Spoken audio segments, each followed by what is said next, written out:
इस मामले पर एफआईआर कब हुआ था? मामला कब हुआ? 4 मई को हुआ। एफआईआर देखो, 4 मई को एक थौबल जिला है, कहाँ का?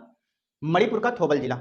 थौबल जिले से सटा एक गांव था, थौबल जिला से सटा एक गांव था, वहां पर इन्होंने हिंसा वालों ने क्या किया, वहां पर अटैक किया और अटैक करने के बाद दुष्कर्म व्यवहार उनके साथ किया गया। देखो 4 मई को थौबल जिला में यौन उत्पीड़न हुआ था महिलाओं के साथ में, 4 मई को उनके साथ ये दुष्कर्म व्यवहार हुआ था। लेकिन शिकायत कब दर्ज कर गई? 18 मई को। वो औरतें डरी हुई थी कि अगर हम शिकायत करने गए कहीं हमारे साथ कुछ बुरा व्यवहार फिर से ना हो जाए, और 14 दिन तक डिले किया उन्होंने। और 14 दिन बाद फिर जब लोगों का प्रेशर पड़ा कि नहीं एफआईआर करना चाहिए, तो उन लोगों ने 18 मई को एफआईआर करवाया, 18 मई को शिकायत दर्ज करवाई और 21 मई को एफआईआर दर्ज किया पुलिस ने। और 21 मई को एफआईआर दर्ज किया और 18 जुलाई तक दोषियों को पकड़ा नहीं गया था। क्या कर रही थी पुलिस? क्या कर रही थी पुलिस? आखिर महिलाओं का दोष क्या था? महिलाओं की गलती क्या थी? लगभग 2 महीने तक पुलिस ने कोई एक्शन नहीं लिया। अगर एक्शन लिया होता तो उन दोषियों को पकड़कर सलाखों के पीछे डाल चुकी होती। 2 महीने तक इस पर कुछ नहीं किया गया, दोषियों को पकड़ा तक नहीं गया था। लेकिन आखिरकार 21 मई को एफआईआर दर्ज होने के बाद फिर जब ये वीडियो इंटरनेट व्यवस्था फिर से शुरू हुई तो ये वीडियो वायरल हुआ। उसके बाद जब अलग अलग जगहों से अलग अलग नेताओं ने, विपक्ष ने, मतलब हर तरीके से सोशल मीडिया प्लेटफॉर्म पर जो भी एक्टिव हैं उन लोगों ने इसके खिलाफ मुहिम चलाई और कड़ी विरोध किया। तो उसके बाद इस पर एक्शन लिया गया। 31 मई को एफआईआर हुआ और एफआईआर में कहा क्या गया था? एफआईआर में कहा गया था कि महिला के साथ गैंग रेप हुआ है, घिनौना काम हुआ है। और उसके बाद एफआईआर के अनुसार करीब 1000 लोग जो थे ना, थौबल जिले के करीब एक सटा हुआ एक गांव है, उस गांव पर हमला किया और उस गांव पर आग लगा दिया। ठीक, आग लगा दिया। जब वहां पर उस गांव पर आग लगा दिया तो उस गांव से 4 लोग थे करीब। देखो, एक पिता, भाई और 3 महिलाएं थी। कहां भागने लगी? अपनी जान बचाने के लिए वो जंगल की तरफ भागी। लेकिन ये जो हैवान थे, ये जो शैतान थे, इन्होंने उनका पीछा किया। उसमें 3 महिला थी, एक यंग महिला, 2 ओल्ड महिला थी और 2 मर्द थे।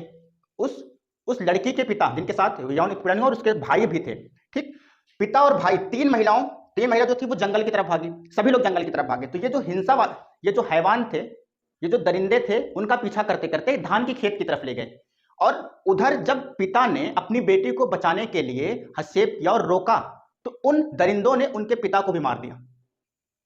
उसके बाद उसका भाई भी जब ये दरिंदगी रोकने के लिए आगे बढ़ा तो उसके भाई को भी मार दिया गया। पिता को और भाई को दोनों को मार दिया गया और उन तीनों को विवश किया गया कपड़ा उतारने के लिए, नग्न अवस्था में लाने के लिए। उसके बाद दोपहर में उनके साथ परेड किया गया रोड पर, खुले आम। उसके बाद दिन दहाड़े उनके साथ दुष्कर्म, गंदा, घिनौना व्यवहार किया गया। क्या हमारे देश की बहन बेटियां सुरक्षित हैं? उसके बाद जब पिता और भाई को मार दिया गया तो हिंसा के बाद जब ये वीडियो ट्रोल होना शुरू हुआ अलग अलग प्लेटफॉर्म पर, तो फिर सरकार एक्शन में आई और वादे करने लगी हम दोषियों को पकड़ेंगे, हम सजा दिलाएंगे। और प्राइम मिनिस्टर मोदी साहब ने कहा कि उनका हृदय पीड़ा से भरा हुआ है। आप देख सकते हैं, ठीक है, उन्होंने क्या कहा। उसके बाद हिंसा के बाद हिंसा के बाद क्या किया? 5 जिलों पर कर्फ्यू लगा दिया। वीडियो था 4 मई का, एक्शन लिया जा रहा है अब, और एफआईआर दर्ज हुई थी 18 मई को। कितनी आराम से शासन प्रशासन हमारी सोती है और हमारे देश का नागरिक खुद को असुरक्षित महसूस करता है। क्या इस भरोसे पर एक महिला रात के पहर में वो अकेले निकल सकती है? नहीं, क्योंकि ऐसे लोग हैवान बैठे हुए हैं, उनको नोच खाएंगे ना। उसके बाद हिंसा के बाद 5 जिलों पर क्या किया गया? कर्फ्यू का ऐलान कर दिया, घोषणा कर दी गई। और उसके बाद इम्फाल का वेस्ट एरिया और इम्फाल का ईस्ट एरिया और थौबल जिला आदि जगह पर कर्फ्यू लगा दिया गया। तो ये मामला पूरा है क्या, इसके ऊपर मैंने वीडियो बना रखा है, आप वीडियो अच्छे से देख सकते हैं हिंसा क्यों हो रही है। लेकिन इतना घिनौना काम हुआ है, इंसान के अंदर अगर दिल रहा होगा तो उसका दिल कांप गया होगा। उस जगह पर हमारी भी बहन बेटियां हो सकती हैं, उस जगह पर हमारे भी नात रिश्तेदार हो सकते हैं। तो क्या हम इसी तरह वीडियो देखकर बस कुछ ना करते हैं? वीडियो देखना, उसको पढ़ लेना, बस हमारा इतना ही काम है, बतौर नागरिक इतना ही काम है ना भाई ना।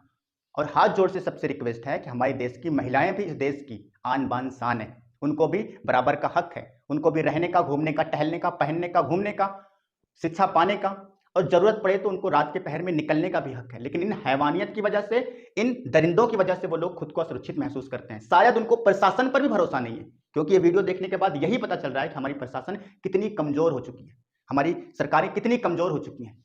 आखिरकार क्यों? क्योंकि मैं इस वजह से कह रहा हूं कि एफआईआर होती है 21 मई को और फिर 20 और 18, 19 जुलाई हो जाते हैं, दोषियों को पकड़ा नहीं गया। आखिरकार हाथ जोड़कर रिक्वेस्ट है कि इस पर जल्द से जल्द एक्शन लिया जाए और जो भी इस मामले में संलग्न है और शामिल है उनको कड़ी से कड़ी सजा दी जाए, ताकि आने वाले लोगों के लिए वो इबरत का निशान बने। लोग डरें कि फला इंसान की इस मामले पर उसको ये सजा हुई थी।